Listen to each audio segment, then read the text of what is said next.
Guys, we are having a discussion on energy resources of Uttar Pradesh, and we have discussed about, you can say, conventional sources of energy like thermal energy, okay, major hydroelectricity generation projects, and atomic energy. So the point which we are going to discuss today is about non-conventional, okay, non-conventional, or you can say renewable energy sources, non-conventional or renewable energy sources. Now, non-conventional, okay, if I'm saying that this energy source is non-conventional, it simply means that we have not been using, okay, that particular energy source for a long period of time. Or you can say that this energy source is a new energy source for all of us. For example, you know, uh, if we are talking about non-conventional or renewable sources of energy in general, so you can say there are different types of energy sources like solar energy, like wind energy, okay, like biomass energy, ocean thermal energy conversion, tidal energy, geothermal energy, wave energy. So there are different, you can say, sources which we can discuss in this particular topic. Clear? So basically, we are going to talk about all these sources in non-conventional or renewable. But before that, okay, before we are going to discuss all the details, we need to understand that what is the importance. What is the importance of all these sources? Look, right now, okay, if we are talking about India, so you can say right now India is producing almost 60% of its electricity from thermal power plants. And in thermal power plants, we are burning coal, natural gas, diesel, etc. But all these sources, first, they are exhaustible. Exhaustible means that one day, these sources, they are going to end. Very simple, very easy to understand. And the second problem, or you can say challenge, is that when we burn coal or natural gas or diesel, so we cause pollution. We release greenhouse gases into our atmosphere. And we all know that global warming and climate change, it's a major problem for all of us.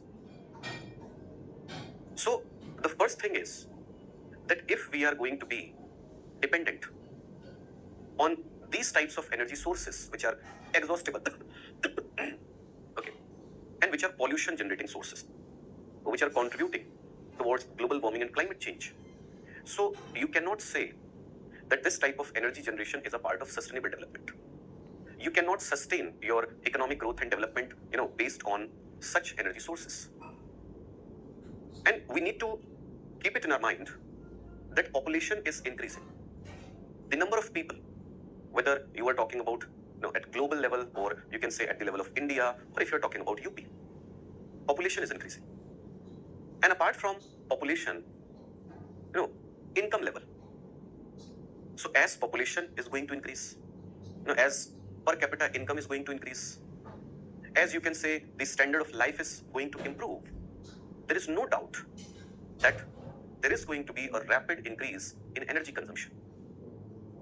And ensuring energy security, it's a very important thing. Because in this modern world, this modern world cannot run if there is no energy security. You cannot, you can say, run your transportation facilities, your domestic activities, your industrial activities, your business related activities.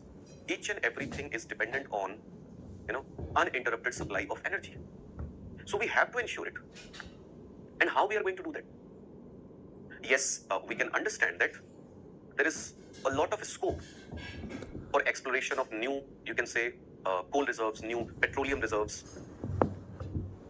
But just imagine that if you are going to explore new coal reserves and petroleum reserves, even then, they are not going to be sufficient to support human population for a very long period of time, just because our consumption is increasing. And we have to restrict the use of all these pollution generating sources.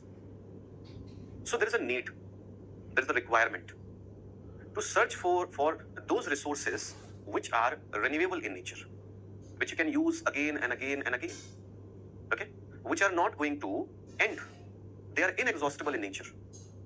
And apart from being inexhaustible, renewable, the other very important property is that they are clean.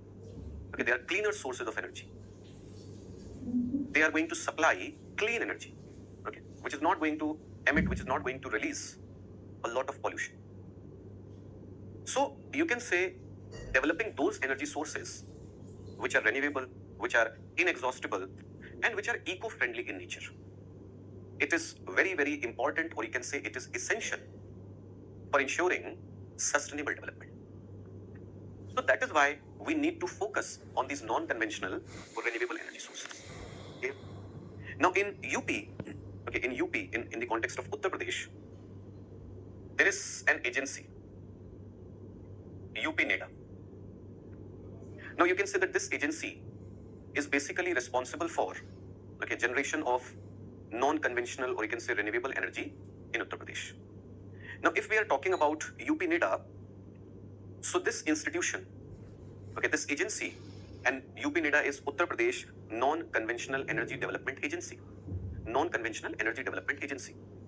So this agency, it was established in 1983, okay, in 1983. And it was established under the Department of Additional Sources of Energy. Department of Additional Sources of Energy, Government of UP. Okay. So this agency, it was established in 1983, and you can say that the objectives, okay, if there's a question that what are the objectives, so first you need to remember that this agency, Non-Conventional Energy Development Agency, it is managed by the director of agency, which is actually, you can say, Chief Executive Officer, CEO. And the director of this agency, he works under the administrative control of Secretary to the Government, Department of Additional Sources of Energy. So under the government of UP, there's a Department of Additional Sources of Energy, okay, and there's a secretary who heads that department, okay. Under that department, there is UP NEDA, and UP NEDA is managed by, you can say, a director who is Chief Executive Officer. And the function, what is the responsibility of that post of director? So the responsibility is to, you can say, formulate and implement programs for development of non-conventional energy in UP, okay. So the objective is, the responsibility is to formulate different plans, propose, okay, send proposals to government that, okay, we can work on this program. And if those plans, those programs, they get approved by the government, so you need to implement. Here, so it is the responsibility of the director. Now, when it comes to this agency, that what is the role of this agency? What are the objectives? Okay, what are the functions? So first, you can say, note it down. Propagation of the concept of renewable sources of energy. Propagation of the concept of renewable sources of energy and energy conservation. Okay. Now, what it means? Propagation.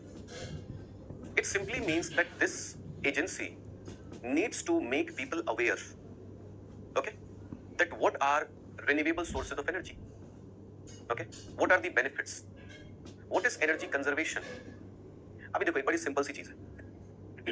If you are having a big house and there are so many lights, there are so many fans, there are so many air conditioning systems, okay, refrigeration systems, televisions, etc., and you are consuming power, you have a lot of money, you don't have any problem related to money. So if someone is going to tell you that instead of using this conventional energy, try to install solar panels, try to produce solar energy, आप क्या बोलोगे? Why? I don't care. I have a lot of money. I can spend as much as I want. तो अब ऐसे में, how to change your decision? So for that, you need to receive proper information about solar energy. Of course, you cannot install wind energy. What are the benefits of biomass energy? समझ में आ रही बात? तो अगर आपको कोई बोलेगा कि अपने घर के ऊपर सोलर पैनल्स लगवा लीजिए, या फिर कोई आपसे बोले that you are consuming a lot of power in your house, you'll say, so what? I'm paying the bill. आपको क्या टेंशन है? 20,000 का बिल आया, चाहे 50,000 का बिल आया, I'm paying it. So we need to make people understand that wasting, okay, electricity is not a good thing. Wasting electricity is wasting national resources. We need to make them understand कि आप ज्यादा energy consume करते हो तो किसी को कम मिल पाती है. So don't use electricity unnecessarily. Save whenever you can. Okay? So spreading knowledge, spreading information about renewable sources of energy, about the concept of energy conservation. Okay, this is the work of UPNIDA. This is the function of UPNIDA. The second point, okay, you can note it down. Note it down. Second point is promoting the use of renewable energy systems. Promoting the use of renewable energy systems and means of energy conservation in various sectors. And means of energy conservation in various sectors. What is the difference between first point and second point? Giving someone conceptual knowledge that this is the concept is one thing, and how you are going to apply that concept is another thing. If you are saying someone that you need to change your power consumption from conventional sources of energy to non-conventional sources of energy, and you are giving all the information that what is the advantage, what kind of benefits you are going to get, okay, that is fine. But अगर end में वो इंसान agree कर जाता है कि okay, I'll do it, but how? So you need to have that system also, that okay, we will help you, okay, to install that system. If you are telling someone that in this office building you are using too much of power and you can save it, saving power is good, it is related to national interests, you are saying all these things, okay, when you are going to save power, so you will do something for your society. ठीक है, बंदा motivate हो गया, वो समझ में आ गया आपकी बात, ओके, आई डू इट. आओ, तो सिर्फ फिलॉसफी समझा के नहीं चले आना ना, सिर्फ कहानी समझा दी, हाँ बढ़िया हो गया. आगे क्या करना है? How to execute your plan. So concept, propagating concept is one thing and promoting use is another thing. So first one is all about knowledge, all about information, and the second one is applied section. It is applied section. Okay. Then third point you can say, note it down. Research and development. Research and development primarily of applied nature. Primarily of applied nature in the field of renewable sources of energy and energy conservation. Primarily, okay, in the field of renewable sources of energy and energy conservation. So research and development is a very, very important thing. Why it is important? As I told you that these sources of energy, they are new. Okay? It's not like that, like thermal power plants or hydropower plants or atomic energy, we have been using these sources of energy since a long period of time. When you talk about renewable sources of energy, so they are new. And if they are new, so there is a lot of scope of improvement. You can improve your technology. You can make all these sources of energy cost effective, more you can say productive, more you can say people oriented. So research and development in the field of renewable energy sources, in the field of energy conservation, and that you can say that research and development should be of applied nature. It should be of applied nature. Clear? So you can say these are the functions: promoting the concept, promoting the use, and doing research and development. Okay. So we have discussed about UPNIDA. Now we are going to talk about the details of these renewable energy sources, non-conventional energy sources. Look, first of all, if we are talking about renewable energy sources, so you need to remember that in the context of India, okay, in the context of India, by 2019, the latest figures which are available. So in 2019, renewable, you can say energy generation in India, or energy generation from renewable sources of India, it was around 84.39 gigawatt. 84.39 gigawatt. ठीक है, ये renewable sources of energy जो है, non conventional sources of energy जो है, उनसे अगर आप देखोगे तो हमें ये देखने को मिलता है. Now India has fixed some, you can say, serious and ambitious goals under Paris Climate Agreement. Okay, under Paris Climate Agreement, when we submitted INDCs, intended nationally determined contributions. So in those INDCs, we included certain goals that by 2022 we will produce 175 gigawatt of electricity from renewable sources of energy. And the target for 2030 is 500 gigawatt. 500 gigawatt. So in 2019, we were producing how much? 84.39 gigawatt energy. 84.39 gigawatt electricity. Okay? So this much of, you can say, energy we have been producing from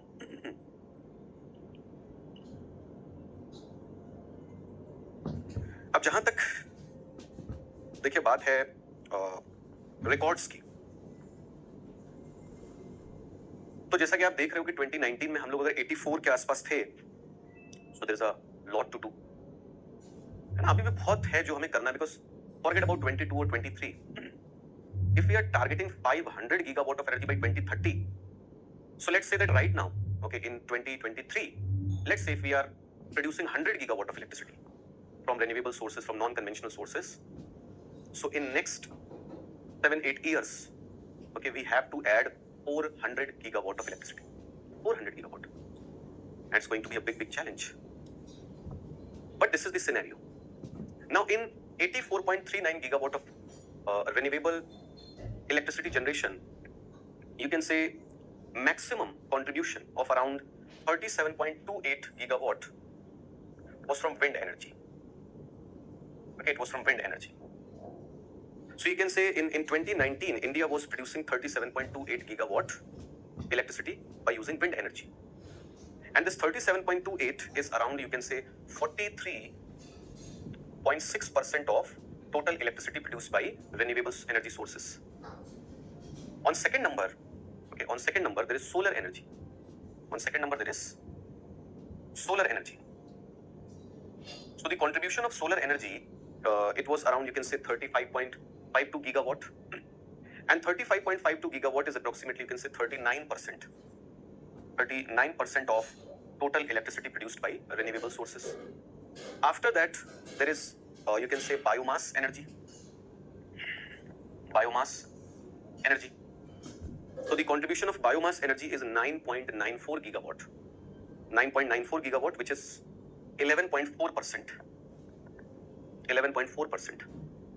And if we are going to talk about small hydroelectric, okay, projects, okay, small hydroelectric projects. So the contribution of minor, or you can say small hydropower, minor or small hydropower, so the contribution was around 4.65 gigawatt, and that 4.65 gigawatt is just 5.43%. 5.43%. So these are, you can say, these are the major contributors. These are the major contributors. Clear? Now, in all these renewable sources of energy, first we are going to talk about solar energy. Okay, first we are going to talk about solar energy. Now look, if we are talking about solar energy, so the first question is that what is solar energy? You know, we all know that sun, okay? If you are going to talk about sun, so the innermost part of the sun is called core. Core.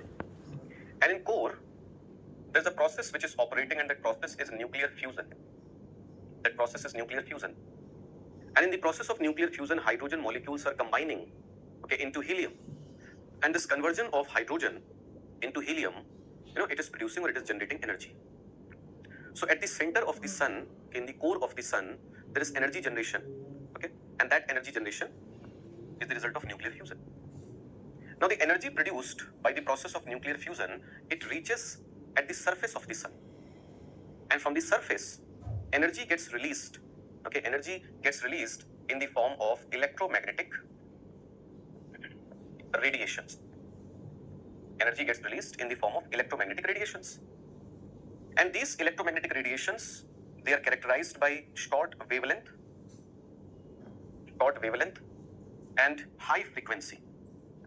Short wavelength and high frequency. And these radiations, these electromagnetic radiations which get released by the surface of the sun, okay, these radiations, they are called incoming solar radiation. Incoming solar radiations. Now, you might have read in geography that these incoming solar radiations, they bring a lot of energy, but not all the radiations. Okay, they provide large amount of energy. Just imagine that if we are talking about India, and on the other hand, we are talking about, let's say, Norway. So both these countries, okay, they are present on Earth's surface. Both these countries, they are receiving incoming solar radiations, but you cannot say that both these countries, they are receiving exactly same amount of energy. And the difference is very simple, that it is due to latitudinal difference. India is a tropical country. India is a country which is very close to equator. Now, on the other hand, Norway is a country which is having, you can say, subpolar climate. It is very close to pole. So that is why the radiations received by India and the radiations received by Norway, they are totally different. Okay? India is receiving those radiations, you can say, high value of angle of incidence, while Norway is receiving those radiations which are having low angle of incidence. And angle of incidence is a very, very important factor.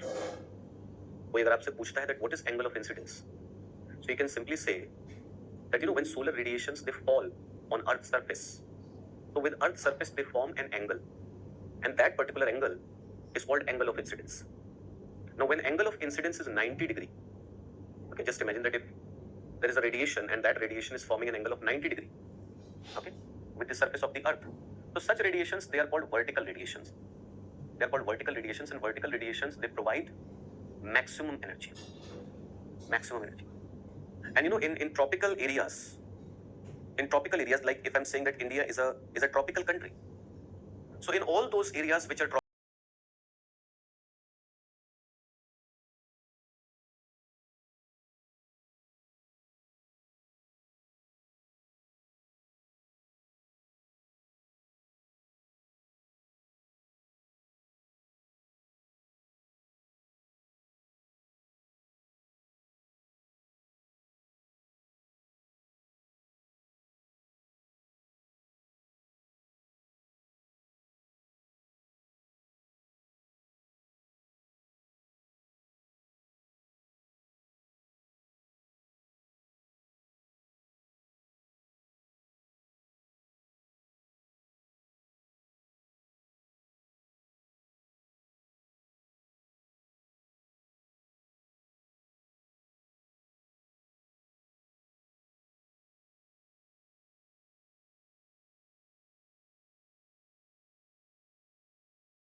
solar potential of roughly 750 gigawatt.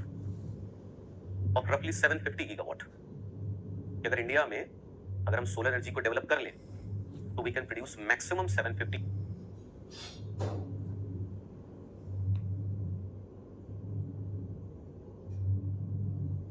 gigawatt of electricity. And for that, solar photovoltaic modules, which are simply solar panels. So for this,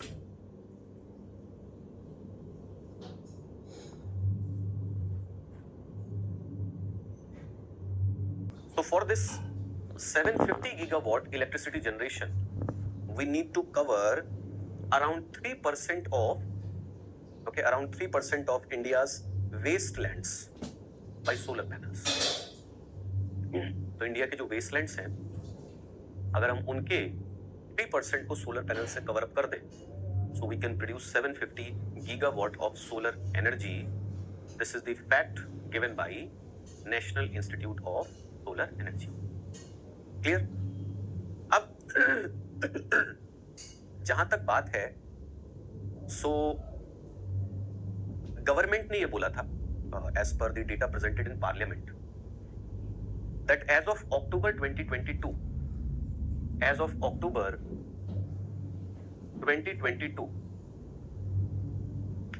India is having 61 gigawatt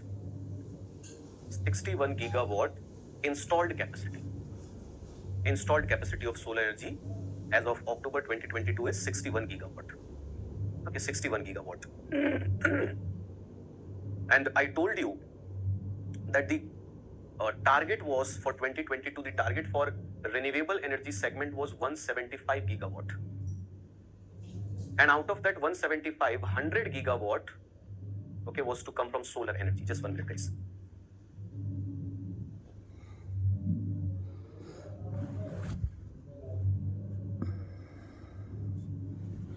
Okay, so out of that 175 gigawatt of renewable energy, 100 gigawatt was to come from solar energy. And as of October 2022, we have been able to install the capacity to produce 61 gigawatt of electricity.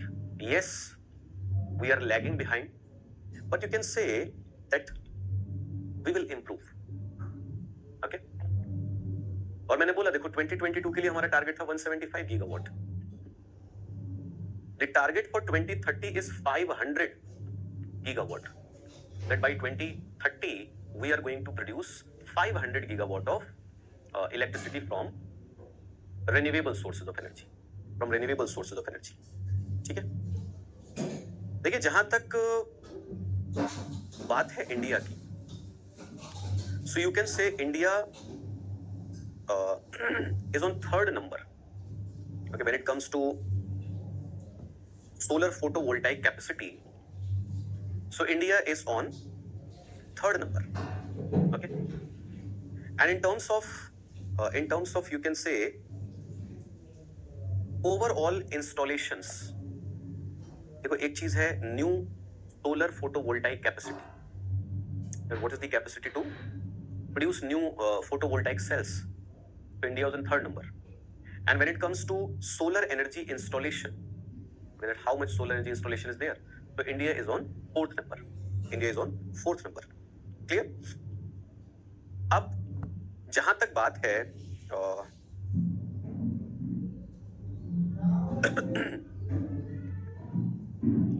कि state wise अगर हम देखें potential, first talk about potential, that if we are saying that India is having 750 gigawatt of solar energy potential, so you need to remember that in India maximum potential is in Rajasthan.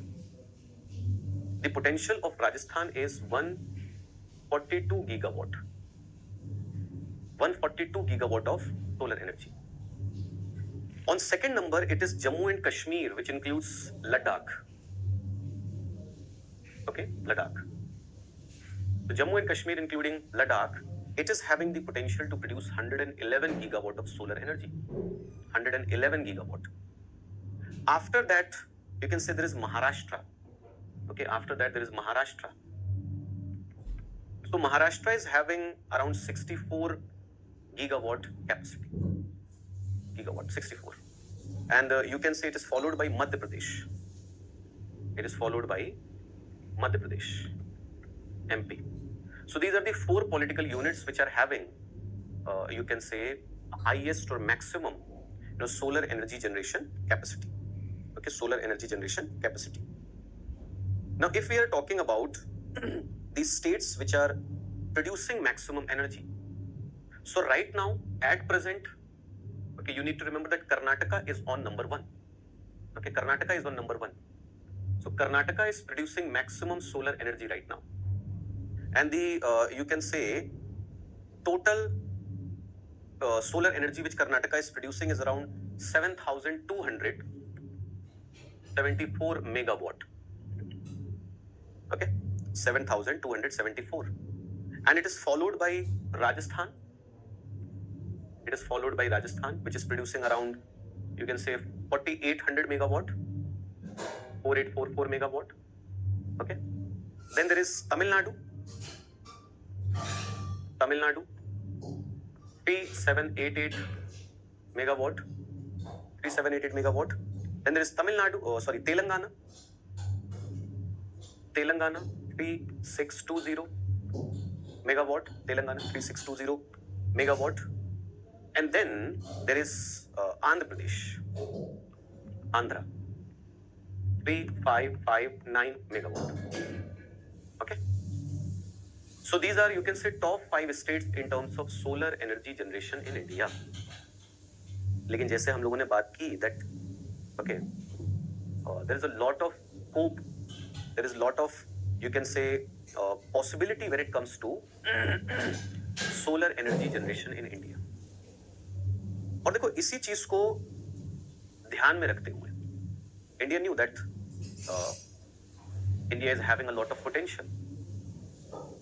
So India, along with France, okay, at the time of Paris Conference on Climate Change, okay, in that COP Conference of Parties, India launched International Solar Alliance, ISA, International Solar Alliance, and you can say that it aims to produce solar electricity in solar energy in 121 member countries. So there are 121 member countries of ISA, International Solar Alliance, and these, 121 member countries, they want to increase solar energy generation, and for that, you can say around $1 trillion investment is needed. $1 trillion investment is needed for this improvement, or you can say increase in solar energy generation. ठीक है, अब अगर हम थोड़ा सा, आप कहोगे कि आ जाए यूपी पर, थोड़ा सा बात करें यूपी के बारे में. If we are talking about solar energy, so in the context of UP, the potential is, if you're talking about UP, Uttar Pradesh, so the potential is around, you can say, 22,300 megawatt. 22,300 megawatt. Okay. And as of March 2021,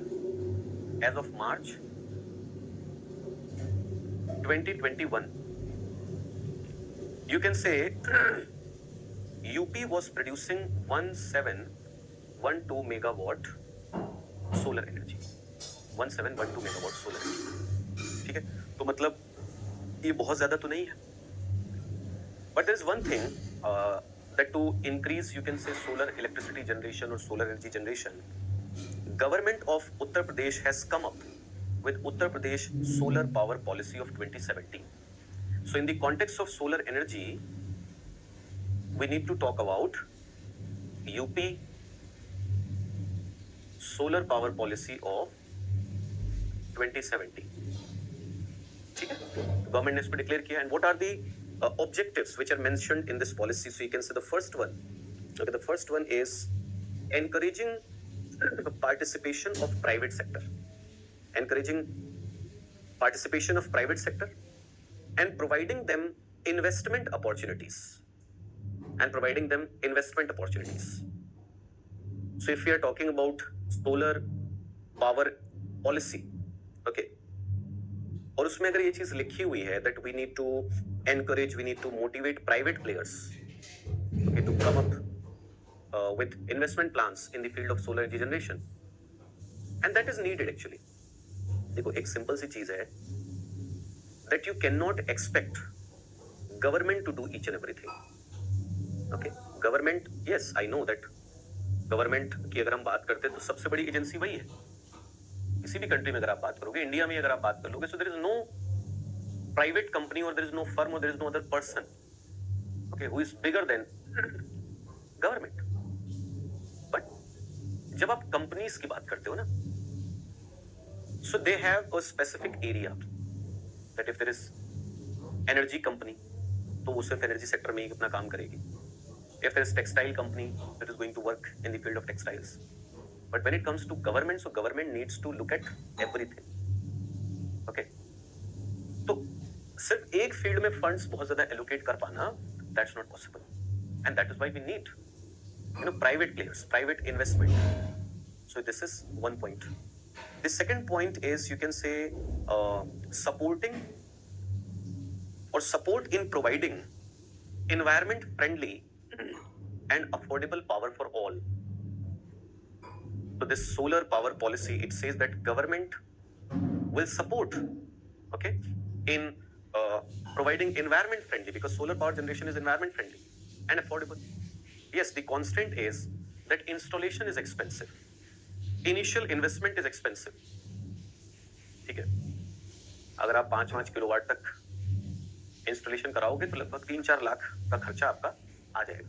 तो initial investment is expensive, but after that बहुत ज्यादा कोई cost नहीं है। ठीक है, the next one is, you can say, promoting research and development, research and development, innovation and skill development, innovation and skill development, innovation and skill development. And the next one, okay, the next one is, you can say that it is achieving the target of 8%, achieving the target of 8% solar renewable purchase obligation by 2022, renewable purchase obligation by 2022, okay, RPO, solar RPO कहते हैं इसको ना। what is solar renewable purchase obligation? देखिए, जो हमारी central level पर जो electricity policy है वो ये कहती है कि किसी भी स्टेट के अंदर, if you talking about UP, so there are some companies, okay, which are, you can say, distributing electricity, which are selling electricity, okay, तो उन कंपनीज के लिए ये मैंडेटरी है कि जितना वो एनर्जी या इलेक्ट्रिसिटी सेल करती हैं उसमें से at least 8%, okay, they are going to purchase from solar sector. तो इस टारगेट को भी यूपी को क्या करना है, पूरा करना है। भैया परचेज तो तभी करोगे when there are facilities. So first you need to develop facilities and then you will be able to met your target. ठीक है, तो ये पॉइंट हमें यहां पर देखने को मिल जाता है। So we have discussed about solar energy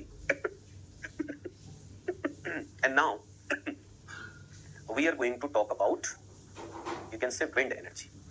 Okay, now we are going to talk about wind energy. देखिए, wind energy की अगर हम बात करते हैं,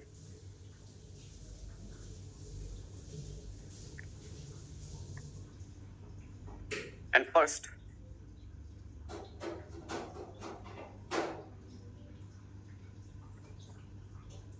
if we are going to talk about, you can say, wind energy in the context of UP. So India, in terms of wind energy production, you can say India is the 4th largest country in the world. Okay, India is the 4th largest country in the world after China, USA and Germany. After China, USA and Germany, India is the 4th largest country. India की अगर आप बात करोगे तो as of, you can say, 31st December 2019, the total installed capacity, okay, the total installed capacity in the field of wind energy, that was 37.5 gigawatt. 37.5 gigawatt. Okay.